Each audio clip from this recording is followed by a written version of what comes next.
My parents didn't come to my wedding. Do you guys remember that ghost in my washroom? Shall we begin, ladies and gentlemen? Where did we left off? This is the finale, alright?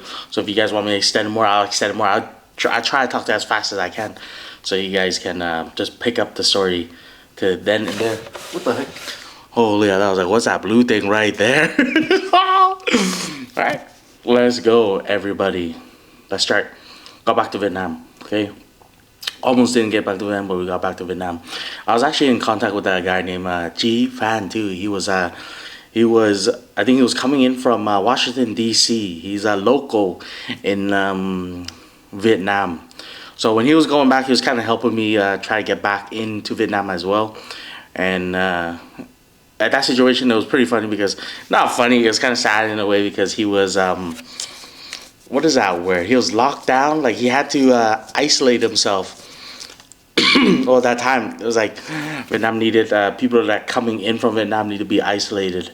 Or, what is that word? Remember that time? It was like locked down for like 17 days. So he was locked down for 17 days at a hotel, Novotel, I think. Man, poor guy, man.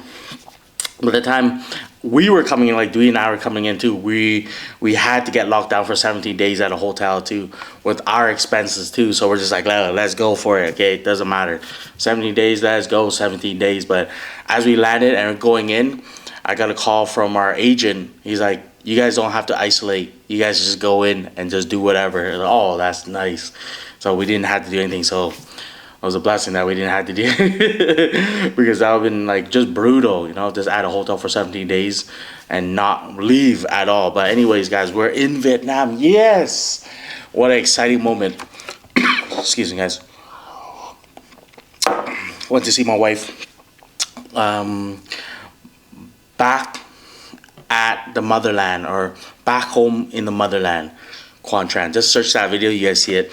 You see me just surprising or jump scaring Lynn. And in the video too, there was like a Japanese man coming on another elevator, and I got jump scared too. So Lynn and I were just hanging out throughout the time we had. So I actually bought like a one-way ticket. So I was like, I'm not even sure when I'm gonna go home because it's been a while, you know. So stay there for one whole year, actually, maybe a little more than a year, but we just spent as much time just trying to get back to the groove again. So we went back to Hue City. That time it was New Year's, so dead season. Whole family was in, like everybody was here, and we just kind of played games, enjoy yourself, trying to enjoy life and everything. Then New Year's passed. It was very fun. Came along Valentine's Day. So I was gonna propose on Valentine's Day, but I felt like it was a little too cheesy, so I didn't propose on Valentine's Day. So I was just like, let's go 2 days after Valentine's Day. And what's so crazy about the 2 days after Valentine's Day, that was the first time I ever talked to my wife. How crazy is that? Like, I didn't even pick it up until my wife told me about that. Like, I wasn't even planned. So it was, when's Valentine's Day? February 16th, I think. But 2 days after is February something 18. So I proposed on February 18. What's so crazy about February 18 is that that's the first time Lynn and I started talking. Like, that's the crazy part. So Lynn brought it back and I'm like, oh my God, that's the craziest thing ever. So proposed, rented a Airbnb in Da Nang City. So it's like 3 hours from Hue City.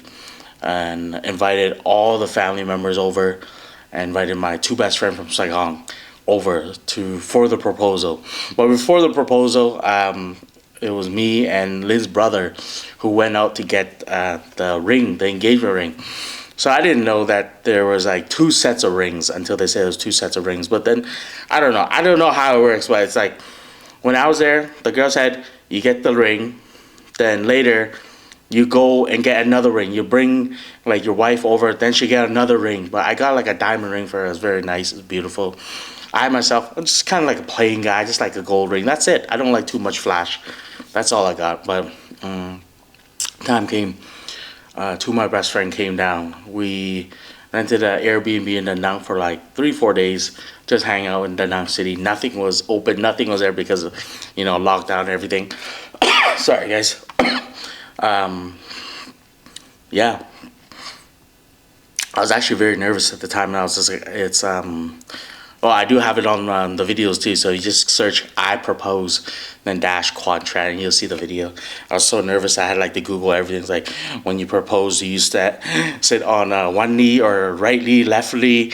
Do you put the ring on the left hand? I was so nervous, I didn't know what was going on. But Lynn was keep going back and forth, in and out of the room, and I was like searching all this stuff, and it was time.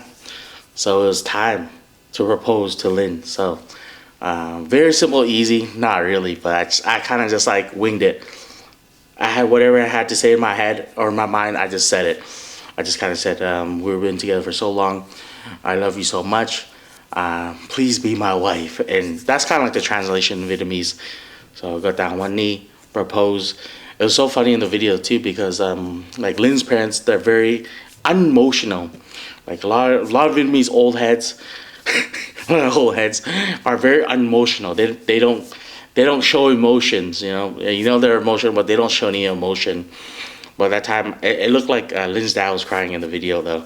I ain't gonna lie. Like when I proposed, it looked like he was about to shut up, like shut up, not shut up, like shed tears. But I proposed.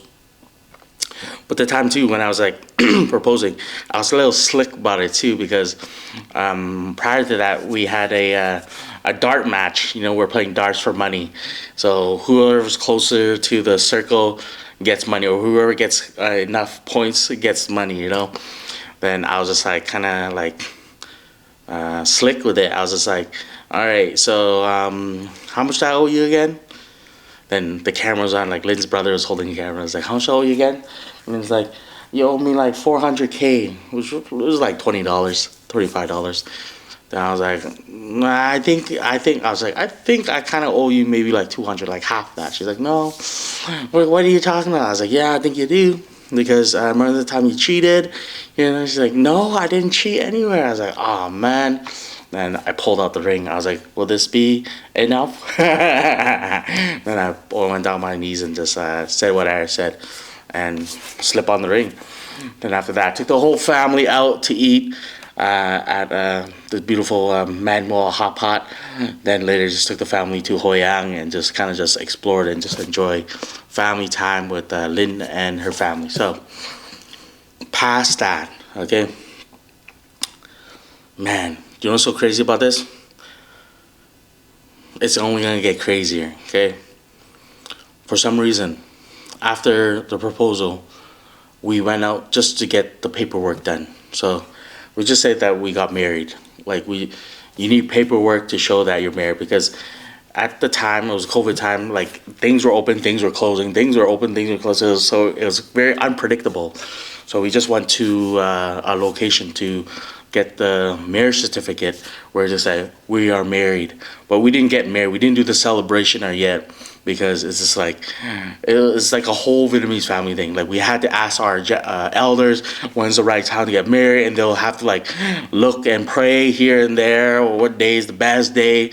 They're like, okay, when we gotta get stuff going, we gotta get stuff going, because I want Lynn to be back as well, like back in Canada as well.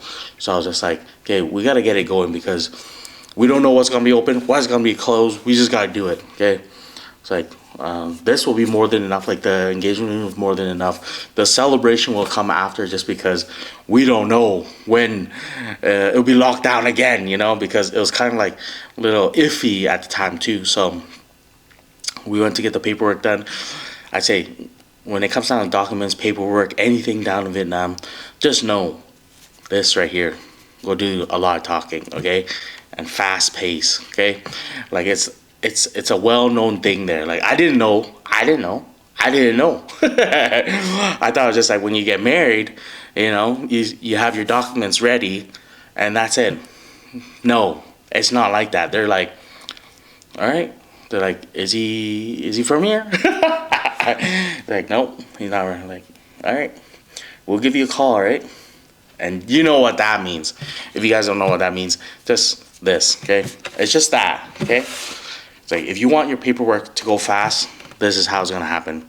It's kind of hurtful for me too, because it's like, only in this city would they would do that, but if I was in like the main cities, they'll never ever do that. They're very professional with everything. But like just in Lynn's village, it was just like that. This is just my experience, and I'm just telling you my experience, okay? And it took a while. Like it took a while. Even if we like try to sped it up a bit, I was just like, oh my god, this is ridiculous. Then it came out to being like we got a date. We got a date with the head guy to do the paperwork, like to like confirm that we are married.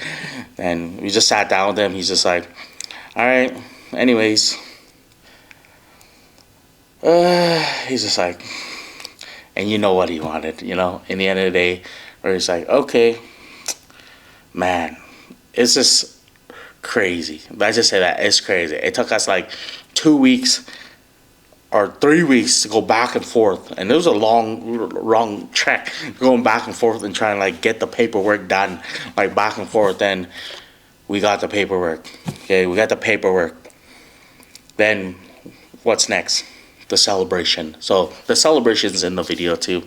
What's so crazy about just put Quang Tran wedding date or wedding day?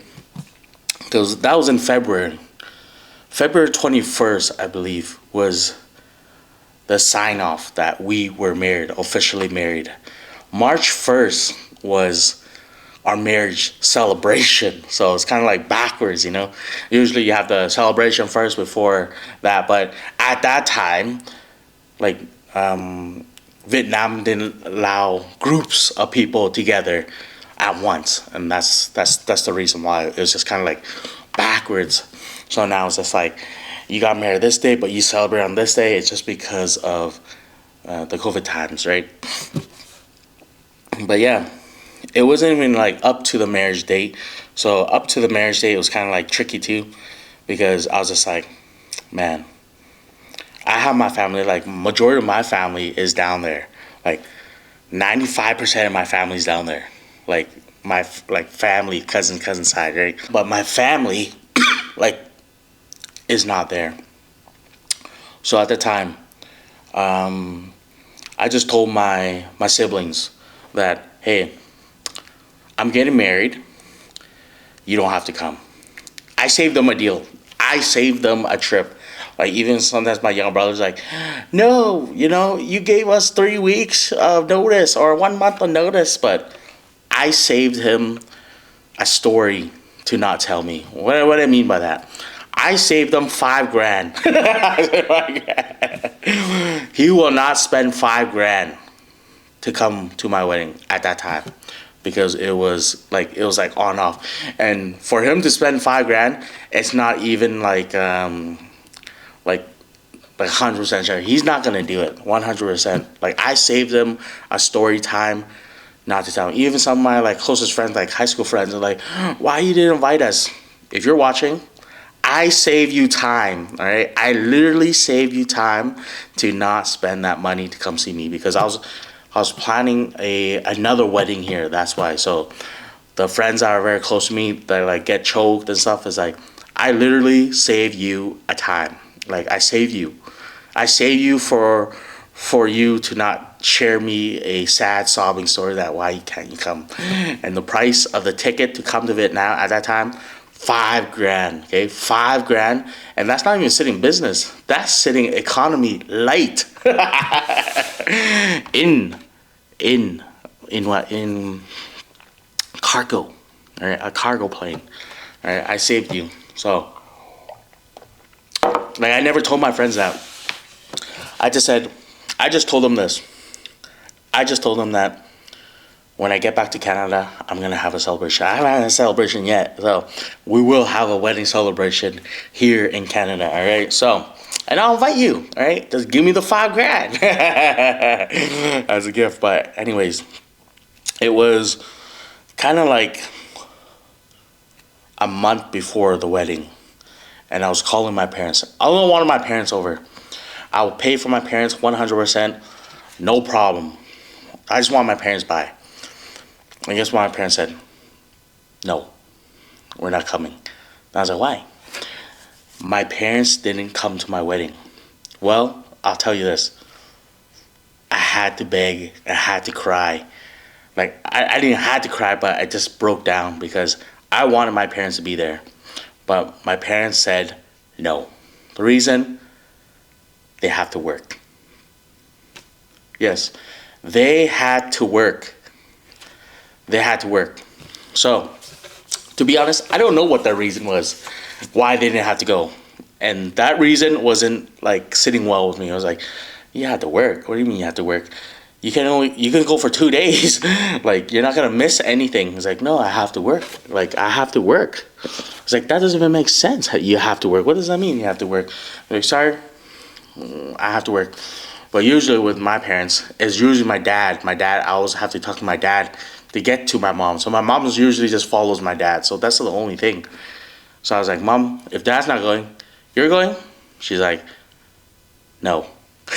And I was like, oh man, this is ridiculous. Like I was even like, I was shocked by it. I was like, what the heck? I was like, hey, out of all your kids, I'm the first kid to get married. Like out of all the kids, out of 5 kids, I'm the first one. And like, yeah, we're not coming. So I'll show you guys. The reason why they didn't go, I don't know. That's the reason. And still today, even when I asked my parents too, I asked my dad, I was like, I know he's choked. I know he's choked that he missed my wedding because he had to work, but it's not an excuse. So the thing is, it's like that. My uncle from the States came, like the older brother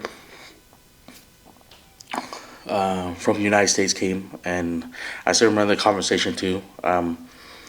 My uncle, the older brother, my uncle from the States, he's like, why aren't you going to your son's wedding? He's like, because I have to work. That's what my dad's saying. Then my uncle's like, so within these 2 days that your son's getting married, how rich are you gonna get? Because my dad has his own business, right? He has his own business. He can tell his like people. They're just like, hey, I'm gonna go to my son's wedding. So for 2 days, take care of it. Just like don't worry, And 100% they'll for sure understand, right? He's like, I'll be gone for 2 days. Okay, they're like, no. Then my uncle just like going back and forth. My aunt in Vietnam called him. My grandpa called him. He's like, are you coming to his wedding or no? He's like, no, I have to work. Like, he had to work. That's it. He had to work. I still have like a clear memory of the situation too. I was just like, do you have to work or you have to come? Like, are you gonna miss anything? Like, are you gonna miss it? Yeah, I have to work. Like he was so stern on it. Like no explanation or anything. It was like, hey, you have to work, you have to work. But here, I'll give you 10 grand. I told him that. I was like, I'll give you 10 grand.